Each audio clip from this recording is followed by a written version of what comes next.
Continuous काही ना काही काम मिळत राहणं हे सुद्धा खूप स्वामी कृपेनेच झालंय असं मला वाटतं. देवांपेक्षा जास्त ना मी त्यांना कायम स्वामी आजोबा म्हणते.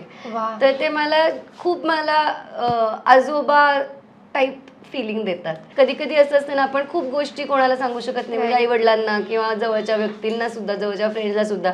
तर अशा काही गोष्टी असतील की मला काही डिलेमा असेल किंवा कुठलीही चांगली गोष्ट शेअर करायची असेल तर मी पहिले स्वामींबरोबर ती मी शेअर करते.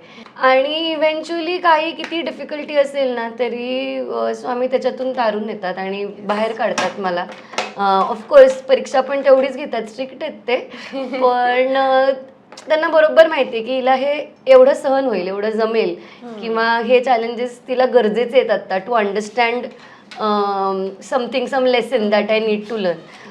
तर कायम ते सोबत असतात माझ्या.